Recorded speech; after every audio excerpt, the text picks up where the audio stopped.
Hey guys, welcome back to invest mindset. दोस्तों, आज का वीडियो एक बहुत ही इंटरेस्टिंग और इम्पोर्टेंट टॉपिक के ऊपर है, जो है फाइनेंशियल फ्रीडम के 5 रूल्स। ये पांचों ऐसे कॉन्सेप्ट्स है जो हमें स्कूल में सिखाए नहीं जाते और इसीलिए मेजोरिटी लोग जब अपनी 40s या 50s में पहुंचते हैं तब जाके उनको ये बातें समझ में आती है, लेकिन तब तक ऑलरेडी बहुत लेट हो चुका होता है और उनको रिग्रेट होता है कि उन्होंने अपनी लाइफ की इंपॉर्टेंट ईयर्स वेस्ट कर दिए। इनफैक्ट हमारे चैनल के बहुत सारे व्यूअर्स कमेंट करते कि काश उन्होंने हमारे वीडियोस पहले देख लिए होते तो आज उनकी लाइफ कितनी अलग होती। तो अगर आप अपनी 20s में हो तो ये 5 रूल्स आपको जानना बहुत इंपॉर्टेंट होगा। तो एक स्टोरी की हेल्प से आज हम इसे सीखते हैं। तो यहाँ पे हम रॉकी और सनी का एग्जांपल लेते हैं, जो दोनों कॉलेज फ्रेंड्स हैं। दोनों 21 साल के हैं और एक टॉप कॉलेज में पढ़ाई करते हैं। उनकी डिग्री कंप्लीट होते ही उन्हें एक बड़ी कंपनी में जॉब मिल जाती है और कंपनी उनको 30,000 पर मंथ की सैलरी देती है।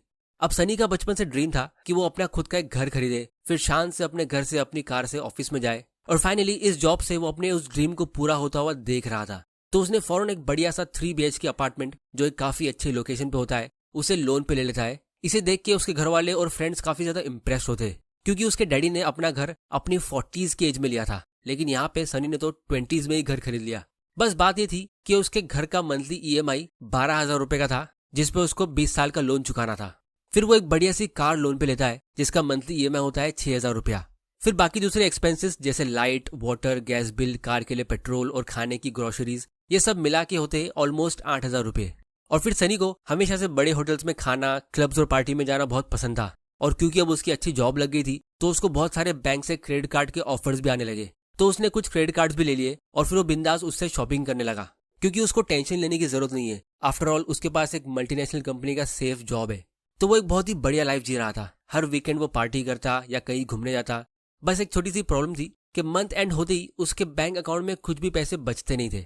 दूसरी तरफ उसका फ्रेंड रॉकी लोन लेने में बिलीव नहीं करता था। सनी के होम लोन लेने के बाद भी रॉकी अपने आप को कंट्रोल करता है, क्योंकि उसने काफी सारी पर्सनल फाइनेंस की बुक रीड की थी और उसको एक लाइन याद थी कि spending money to show people how much money you have is the fastest way to have less money.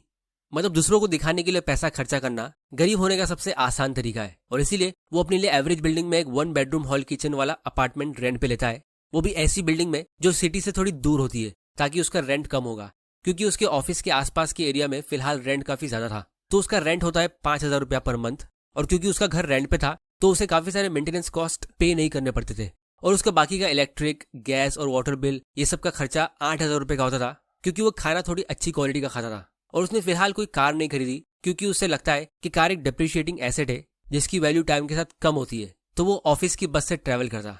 अब रॉकी को भी बाहर घूमना पसंद था, लेकिन सबसे पहले उसने अपने लिए एक बजट बनाया, क्योंकि उसको पता है कि अगर एक बजट पहले से नहीं बनाया गया तो ये खर्चा ज्यादा हो सकता है। तो वो हर रोज घर से खाने का टिफिन ऑफिस लेके जाता और इसके साथ उसने फैसला किया कि वो हर महीने सिर्फ 3,000 रुपया एंटरटेनमेंट के लिए और शॉपिंग के लिए स्पेंड करेगा। जैसे कभी कभी वो मूवी देखने जाता या 2-3 महीना सेव और प्लान करके वो कोई हिल स्टेशन पे जाता। तो इसी तरह उसकी सैलरी का 15,000 रुपीज मंथली खर्चा हो रहा था और बाकी के 15,000 रुपीज वो सेव कर रहा था। वो एक काफी हम्बल और सिंपल लाइफ जी रहा था। और यहीं पे मुझे एक साइकोलॉजी ऑफ मनी का एक कोट याद आता है कि savings is the gap between your ego and your income. इसका मतलब क्या होता है हम इसे वीडियो में आगे डिस्कस करेंगे। तो सेव किए हुए पैसों को उसने प्लान किया कि वो उसे स्टॉक्स और म्यूचुअल फंड में इन्वेस्ट करेगा। तो सबसे पहले उसने एक SIP यानी सिस्टमैटिक इन्वेस्टमेंट प्लान सेट कर दिया 5,000 रुपए का। मतलब ये अमाउंट उसकी सैलरी के आते ही बैंक से अपने आप निकल जाता है और इन्वेस्ट हो जाता है और बाकी के 10,000 रुपए का वो खुद रिसर्च करके अच्छी कंपनी का स्टॉक्स लेता। तो ये सब खर्चा होने के बाद भी उसके पास मंथ एंड में एक्स्ट्रा पैसे बच जाते थे। और इसके साथ में रॉकी सनी को एडवाइस भी करता था कि उसे थोड़ा सेविंग्स और इन्वेस्टिंग करना चाहिए, लेकिन उसके बदले सनी हमेशा उसका मजाक उड़ाता कि यार रॉकी, तू थोड़ा लाइफ को एंजॉय किया कर, अपनी जवानी में एंजॉयमेंट नहीं करेगा तो कब करेगा, तू कितना कंजूस है, देख मेरे पास गाड़ी है, घर है, तेरे पास क्या है। तो इसी बीच इन दोनों की अलग अलग सोच की वजह से एक दिन इन दोनों का झगड़ा हो गया और इस दिन के बाद इन दोनों की कभी बात नहीं हुई और सनी को दूसरे डिपार्टमेंट में ट्रांसफर कर दिया गया। तो फिर ये दोनों एक दूसरे से मिलते भी नहीं थे। इसी तरह काफी साल गुजर गए।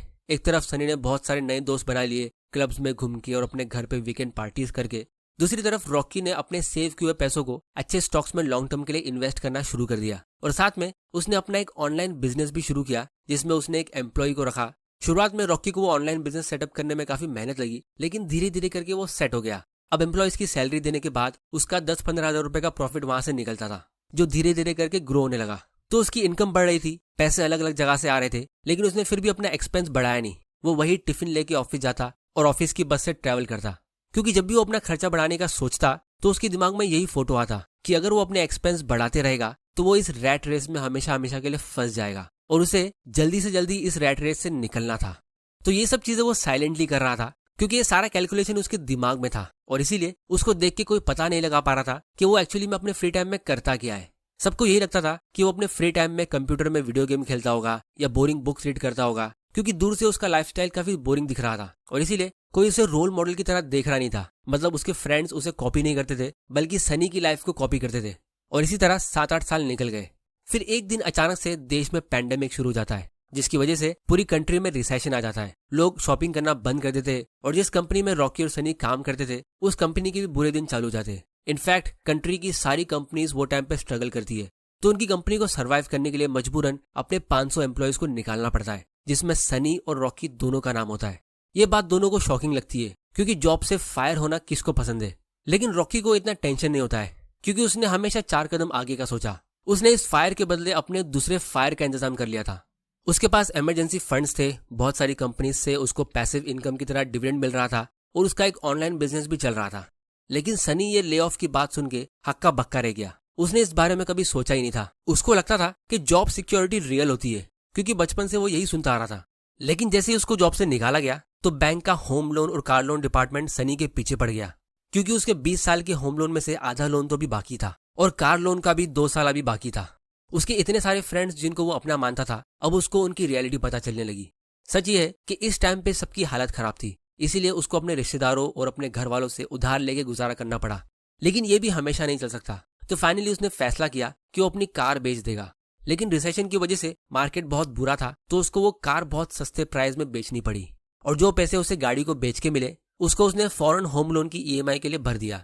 और यही टाइम पे जब उसको लग रहा था कि इससे बुरा और क्या हो सकता है कि उसको जॉब से निकाल दिया गया और उसने अपनी कार को सेल कर दिया, तभी उसको खबर मिलती है कि उसके एक फैमिली मेंबर को कोरोना वायरस हो गया है। सनी के पास इंश्योरेंस था, लेकिन वो इंश्योरेंस उसकी कंपनी ने प्रोवाइड किया था और क्योंकि उसे जॉब से निकाल दिया गया तो उसका इंश्योरेंस भी अब नहीं रहा और इसीलिए उसे अपनी वाइफ की ज्वेलरी बेच के और जो भी थोड़े बहुत पैसे उसने यहाँ वहां सेव किए थे वो सारे मेडिकल एक्सपेंस में खर्च करने पड़े। मतलब अब सनी पूरी तरह ब्रोक हो चुका था और उसकी हालत काफी खराब थी क्योंकि उसको हर महीने होम लोन की ईएमआई भरनी थी और उसको जॉब भी नहीं मिल रहा था क्योंकि सब कंपनीज वो टाइम पे लोगों को निकाल रही थी, हायर कोई नहीं कर रहा था। तो उसका एक एक दिन बहुत मुश्किल से गुजर रहा था और इसीलिए वो थोड़ा डिप्रेशन में भी चला गया। यहाँ तक कि उसके दिमाग में सुसाइड के भी ख्याल आने लगे और वो अपनी लाइफ को ब्लेम करने लगा कि उसके साथ ही ऐसा क्यों होता रहता है। इसी बीच उसको रॉकी का कॉल आता है जो उसे अपने घर बुलाता है। अब क्योंकि ये दोनों पुराने दोस्त थे और रॉकी को सनी की खराब कंडीशन की खबर कहीं से मिल गई थी, तो जब ये दोनों मिले तो उनमें कुछ पुरानी बातें हुई। सनी ने सबसे पहले रॉकी को उस झगड़े के बारे में सॉरी कहा कि वो जोश में आके थोड़ा इगोइस्टिक हो गया था। फिर उसने बताया कि उसकी हालत बहुत खराब है, उसकी कोई मदद भी नहीं कर रहा है। तब रॉकी कहता है कि मैं तो उस झगड़े के बारे में कब का भूल चुका था, मैंने तो तुझे उसी दिन माफ कर दिया था, मुझे पता है कि तू दिल से बहुत अच्छा इंसान है। तो दोस्तों यहाँ पे आप लोगों के लिए एक बोनस रूल ये है कि दुनिया में पुअर और इगोइस्टिक लोग यानी गरीब और अखड़ू लोग बहुत सारे हैं, जिनकी जेब में इतना पैसा नहीं होता है जितना उनका ईगो होता है। तो ऐसे लोगों से बदला लेने के लिए आप अपना टाइम वेस्ट मत करो। लाइफ उनको खुद ही सबक सिखा के हम्बल बना देगी और फिर आपकी सक्सेस उनके जख्म पे एक्स्ट्रा नमक डाल देगी। तो इसीलिए aim to be rich and humble, not poor and arrogant. फिर रॉकी सनी को कहता है कि देख दोस्त, मैं जल्दी रिटायर होके अपनी वाइफ के साथ एक वर्ल्ड ट्रिप पे जाने का सोच रहा हूँ और मुझे चाहिए एक ऐसा भरोसे वाला आदमी जो मेरे ऑनलाइन बिजनेस का ध्यान रख सके। मुझे पता है कि तुम दिल से काम करते हो, इसलिए मैं सोच रहा हूँ कि मैं तुम्हें 15,000 रुपए की मंथली सैलरी पर रख लूँ। ये सुन के सनी काफी खुश हुआ, लेकिन शॉक भी।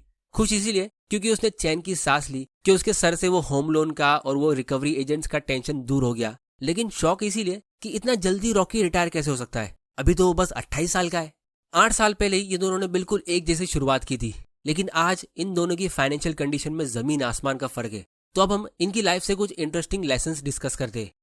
तो दोस्तों, अगर आपने इस स्टोरी में ध्यान दिया है तो सनी की फाइनेंशियल कंडीशन खराब होने का सबसे पहला और सबसे मेन रीजन था लोन। सनी लोन को मैनेज नहीं कर पाया और इसका ऑब्वियस रीजन ये था कि स्कूल से हमको अच्छी जॉब, अच्छा करियर, अच्छा इंटरव्यू कैसे देना है, इन सब की एजुकेशन मिलती है, लेकिन लोन को कैसे मैनेज करना है वो नहीं सिखाया जाता है। इसकी वजह से मेजॉरिटी लोग इस मामले में फेल हो जाते हैं और अल्टीमेटली फाइनेंशियल फ्रीडम उनके लिए हमेशा एक सपना ही रह जाता है। और सबसे इंटरेस्टिंग बात यह है कि जैसे ही कोई यंगस्टर अपनी अर्ली 20s में एक अच्छी जॉब लेता है तो सबसे पहले ये बैंक वाले उसे क्रेडिट कार्ड्स बाय करने के लिए फोर्स करते, क्योंकि उस एज में आपकी जो हैबिट्स और आपका जो शॉपिंग का स्टैंडर्ड सेट होता है तो फिर वो आप उसे लाइफ टाइम तक मेंटेन रखते हो। मतलब अगर आप बहुत ज्यादा एक्सपेंसिव और ब्रांडेड कपड़े पहनने की हैबिट डालते हो तो फ्यूचर में आप उसे आसानी से डाउनग्रेड नहीं करोगे। और ये आपकी लाइफ का वो टाइम होता है जब लोगों के डिजायर्स सबसे ज्यादा हाई होते हैं और आपको लोन के डेंजर के बारे में पता भी नहीं होता है। इसीलिए बिल्कुल अपने शुरुआत से लोग लोन को एक नॉर्मल चीज समझने लगते हैं और फिर अपनी पूरी जिंदगी में अपनी कंपनी के बॉस के साथ वो अपने बैंक वालों को भी बॉस बना देते हैं। अब सोसाइटी, गवर्नमेंट और बाकी सब लोग इसे प्रमोट इसीलिए करते हैं क्योंकि इस डेट ट्रैप से गवर्नमेंट, बैंकर्स और कंपनीज का फायदा होता है। अगर आप हमेशा डेट ट्रैप में या ज्यादा लोन में रहोगे तो आप ज्यादा काम करोगे तो इकोनॉमी के लिए अच्छा है, मतलब गवर्नमेंट के लिए भी क्योंकि आप जीडीपी बढ़ा रहे हो, कंपनीज के लिए भी अच्छा है क्योंकि उनके कस्टमर्स बढ़ रहे हैं, लोग ईएमआई पे चीजें खरीद रहे हैं, उनका बिजनेस और सेल्स बढ़ता रहेगा। और बैंकर्स के लिए भी अच्छा है क्योंकि आप ईएमआई पे कर रहे हो और उनको इंटरेस्ट दे रहे हो। बस आपकी पर्सनल लाइफ और फाइनेंशियल फ्रीडम के लिए अच्छा नहीं है, बाकी सबके लिए अच्छा है। और जब आप लोन लेते हो तो आप कंपाउंडिंग के पावर के खिलाफ जाते हो और इसके डेंजरस इफेक्ट को कि ये किस तरह आपकी फाइनेंशियल लाइफ को डिस्ट्रॉय करता है जो लोग कभी समझ भी नहीं पाते, इसको हम फाइनेंशियल इंडिपेंडेंस की फायर्ड सीरीज के सबसे पहले वीडियो में डिस्कस करेंगे, जो आप में से काफी लोगों के लिए आई ओपनर होने वाला है। फिर दोस्तों, जब आप लोन के ट्रैप से अपने आप को बचा लेते हो तो उसके बाद सवाल ये उठता है कि उन पैसों से हमें करना क्या है, क्योंकि काफी सारे लोग लोन लेने के लिए ये भी बहाने देते कि उससे उनके खर्चे कंट्रोल में रहते। जैसे अगर किसी की सैलरी 30,000 पर मंथ की है और उसको 14,000 रुपीज का ईएमआई पे करना है तो ही वो अपने बचे हुए 16,000 से अपना गुजारा करेगा। अगर लोन नहीं होगा तो वो पूरे के पूरे 30,000 स्पेंड कर देगा और उसको पता भी नहीं चलेगा। तो ये एक बहुत ही पुअर तरीका है अपने एक्सपेंसेस कंट्रोल करने का। सही तरीका ये है कि आप अपने एक्सपेंसेस खुद से ये डिसिप्लिन के साथ कंट्रोल करो, जिसके लिए मैं आपको एक सिंपल फॉर्मूला बताता हूँ। वो है 70-20-10 बजटिंग रूल।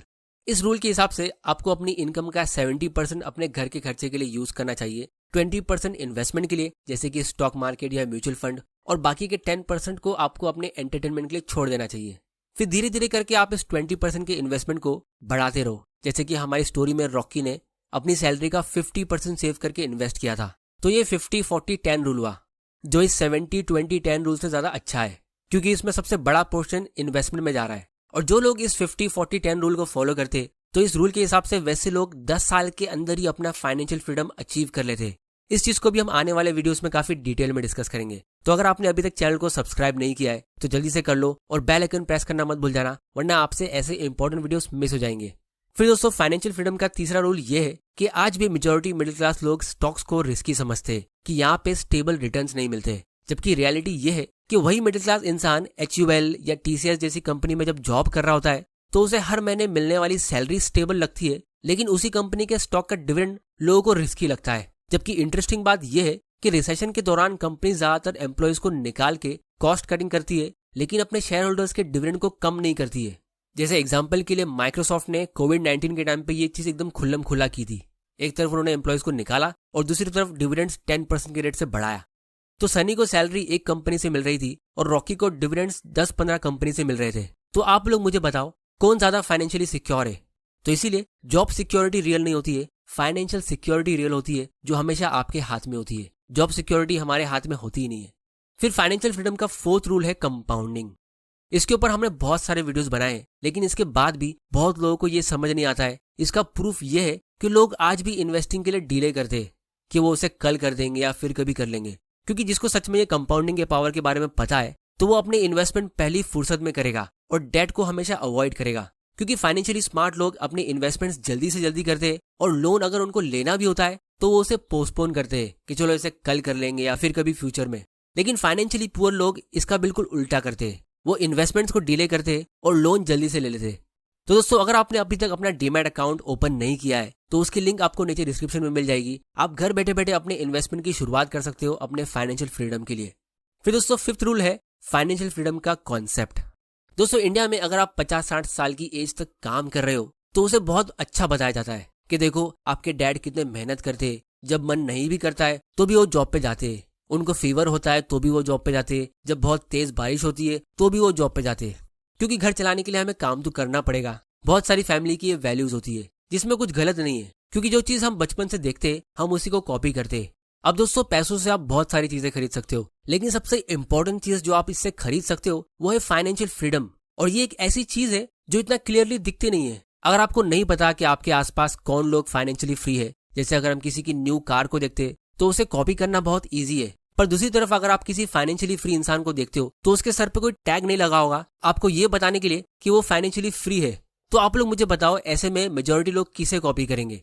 तो इसीलिए ये फाइनेंशियल फ्रीडम का कॉन्सेप्ट एक बहुत ही अनपॉपुलर कॉन्सेप्ट है जो सिर्फ दुनिया के 1% लोग ही अचीव कर पाते हैं। क्योंकि आज भी अगर आप यूट्यूब पे देखोगे तो एंटरटेनमेंट के, प्रैंक के, फूड ब्लॉगर्स के, ट्रैवल ब्लॉगर्स के वीडियोस पे मिलियन में व्यूज आते, लेकिन फाइनेंशियल फ्रीडम के वीडियोस पे इतने व्यूज नहीं आते क्योंकि बहुत लोगों को ये चीज पता भी नहीं है।